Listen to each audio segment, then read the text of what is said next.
What up, guys? It's a Perfect King here with Indecisive TCG, bringing you my undefeated locals Usopp deck list. I've been grinding out my games with Usopp, both in Sim and IRL. The week before, my locals, I got second place, and now first place undefeated. Both versions were slightly different. You'll notice that the ratios in my deck are a little weird. That's just because I'm always testing, I'm always tweaking cards here and there, whether it's just I'm bumping up things by one or minusing things by one. So you'll notice with my ratios, they're just kind of wonky. But like I said, I'm always testing things out, and I have different versions in my sim. If you see.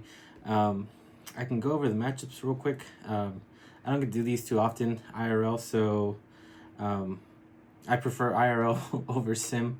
So going over my matchups really quick. Round 1 was the starter deck 21 Red Luffy. Feels kind of bad with that one because he was like a super beginner. I think it was like his first tournament, first or second one. So I won that one. Funny story though, I almost threw that game just because I wanted to let him experience some back and forth rather than me just completely running him over with just like, like with my combos or whatever. So at a certain point, he summoned a couple rushers and whittled me down, and luckily enough, I had enough counter in hand, but it just kind of, I forgot I needed to win, so that could have ended very badly for me. My round 2 was which which he didn't see the 7 Luffy, the blocker, but still it was still a close game even without it, because Uta is just very consistent. It always has cards. You always have cards in hand. You've got counter. He managed to see his 9-drop Shanks. So luckily I had enough counter, and I had some the combos to get rid of it and just go for game. Round 3 was just as scary, if not worse, was the Doffy. What really saved me was Usopp himself, with having the +1 on the on all my 4-drop bodies. I did misplay. I thought I threw because I did forget the +1, and with the bounce law, he sent something back to hand, and so it was never supposed to go to hand until after the fact, and we both realized it. So that was my fault. That was my fault there. But luckily that happened kind of in the earlier turns, and from there on out, I made sure everyone was at +1. And then the Sabo, the 2K Sabo also helped me out in that game as well. So close game, very good. And then also to note, just something I want to brag about, Team Indecisive, at a certain point in that tournament, 21-man local tournament, Team Indecisive was like undefeated. Sometimes we end up going against each other. You guys, I'm sure you guys experience this when you go to locals with your friends. Round 1, you get paired off with your friend, or your teammate. So that always feels bad. But surprisingly, not this time. And by round 3, we were all undefeated. So round 4 was when I guess the undefeated had to, I guess, go up against each other. I ended up getting paired against Achilles, which feels bad for him. He actually was all just bricked up.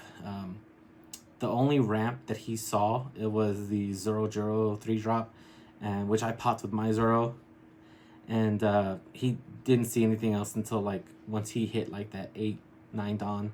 He did double mom me, but by that point my board was already filled. So usually he kind of wins those. So but I mean, that's the game sometimes. Sometimes you brick, sometimes they brick, and it's just, that's what happens. So, but either way, props to him. He did score me this leader. So thank you, Achilles. But yeah, no, it's always a fun game whenever we go against teammates.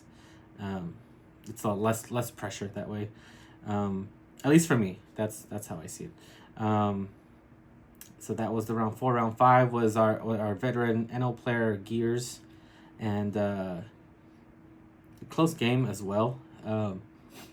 I was just when you go for game, he was basically doing Enel things. You know, when you go for game, last life Capone saved him. Then he proceeded to like 10 drop ace, got back to 1 life, just doing Enel things. And then like at a certain point, he was just dropping 1Ks for just to combo out of a 6K attack. So that's when I realized, okay, I can get more aggressive with going at his life. So and yeah, that was the tournament. Again, 21 man. I'll include screenshots somewhere. I think Achilles is gonna help me with that. But yeah, fun day. Feels earned this time. I didn't want to do this video getting second, just because it didn't feel earned. Now if I say that because I think some of my matchups I got a little lucky. It felt a little luck-based the week before, but this one felt a little bit more earned. I still probably would have put out a video even if I got second, just because of how my matchups were this time around. So, but yeah, feels good, feels earned. And then without further ado, I'll get into the deck list. It's pretty much a standard version of Usopp, like the basic Dressrosa stuff. So nothing really spicy. Aside just from the ratios, like I mentioned. Standard stuff here for Coliseum, for Leo. Just, you know, you got to see it. Typically I go second if I can. To Rebecca, this is always kind of fluctuating. It's been at 4, it's been at 3, right now it's at 2. I want to take it out completely and maybe put in Follow Me search event, but there was at one point where I really wanted to like just throw this against the wall. I searched out two of the 7-drop Rebeccas and then the Coliseum, which made me very happy and very mad because I needed the Coliseum. But it just sucked seeing 2 of these 7-drop Rebeccas and trash the entire game. So yeah, it's okay at 2 for now, I guess. 3 EDO. I like it at 4. I want to put it at 4. Just spacing. It's very good early, especially you can just, you know, block out you can just block out anything and just get the draw. The one of Suleiman, I had him at 2, but 2 is too much, 1 is fine. You could even get away with just doing none. I know people are doing the Olympus as well, so right now I do like this because it's a target for the Frankie on top of the Rebecca combo, the 7 Rebecca, and also a Frankie target. So that's why I like this one over the Olympus. This didn't actually come up at this locals, but it came out at the week before when I got second. So it's pretty good. It comes up sometimes. 3 the 4 drops, 3 of the Frankie, 3 of the Zoro, and 4 of the Cavendish. 3 Frankie. He's probably gonna get back up to 4. Probably one of my MVPs of the deck, especially if you know when they're. Sometimes they try to play around them where they just don't attack. It's a win-win for you. So if they play around it, they have multiple attacks and they know you're saving this for last, so that way you can get the draw and then the summon, which is fine because that means that they just don't attack and you just have a blocker. Eventually they'll attack. So either way is fine. You can bring out, you know, you have plenty of targets: the Leo, the Rebecca, the Suleimans, your other 2Ks that help out. So very versatile. One of the MVPs of the day. Zoro, love and hate. Same thing with the Cavendish. Love and hate. There's times where you just don't see him and you wish you had 4 of, and there's times where you see him too much and you wish you had less of them. But it's so far 3 is okay.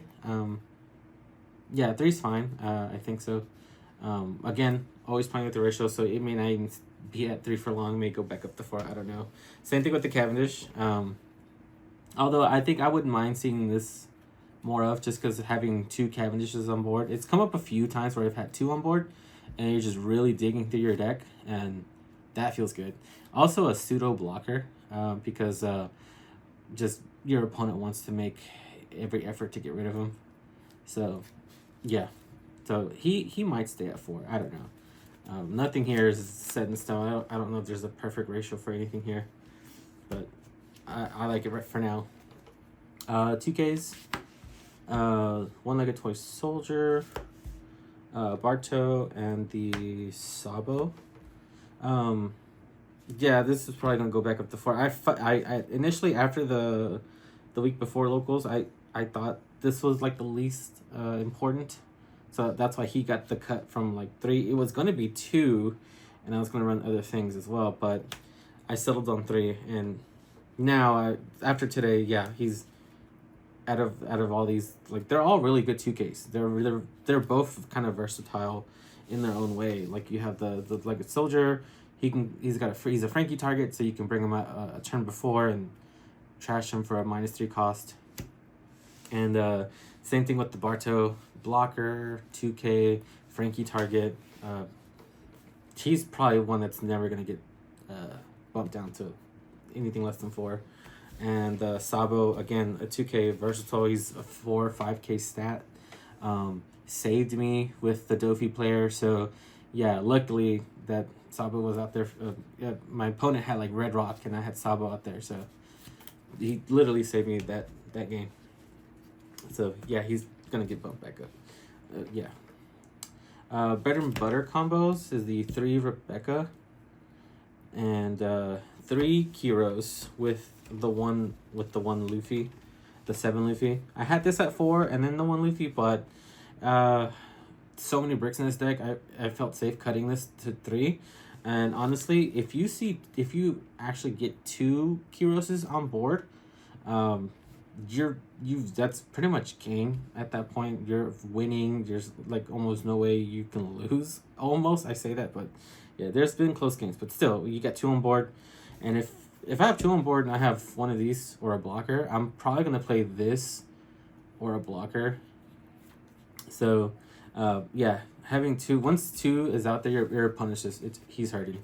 So 3 is pretty solid. But I honestly feel I can cut this. If anything, this one didn't really come up too often. So yeah, he might stay in, he might go. I don't know. But the events, 2 Red Rock and the Gravity Blade. I did have this at 3 with the 1 Gravity Blade. Gravity Blade is just there for like because it's a locals, you never know what you're gonna run into. So I was more worried about like Zoro or like just these rush chopper decks or anything that just floods the board. So Gravity Blade helps me with that. So that's probably gonna stay at 1 always. I don't see myself running more than 1. Red Rock, 2 is okay. You could probably just keep it at 1. And then probably just replace it with some more bodies. Something with counter maybe, but yeah, 2 is fine. And also, you're really only playing it if you're winning anyway. I almost never play it if I don't have anything big on board, just because it kind of doesn't progress your game state that way. So, and then the last set of events is the 3 Patchwork and the 1 King Kong Gun. One of this is also another MVP. So I noticed that there's some lists. There's like an aggro Usopp decks out there that play like 3 or 4, I think. I gotta look at those lists again. But yeah, I think they're onto something with having this at 4. Because it basically makes anything a threat. It makes your Leo's a threat, the 1-drop Rebecca's a threat. Yeah, plus 6K. Don't really care for the double attack, but if it's there, it's there. Patchwork as well, -3. I like this card.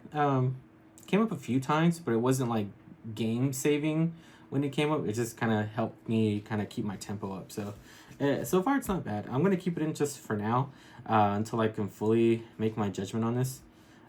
This was more the recent things that I added to it. That's why my ratios look a little weird. So yeah, that's the deck profile. My trophies for the day, I actually ended up pulling the Hongo. The guy who got 2nd pulled the Rebecca. I offered to swap him if he wanted to or whatever, but he didn't care for this, and just so I gave him some of the store credit that I had for winning the locals. So I ended up getting the Rebecca. So yeah, let me know what you guys think about this deck profile. Like I said, it's pretty standard, nothing too spicy in it, but let me know what you guys are playing, any Usopp players out there. If you have any recommendations, what version of Usopp are you guys trying? And yeah, thanks guys, peace.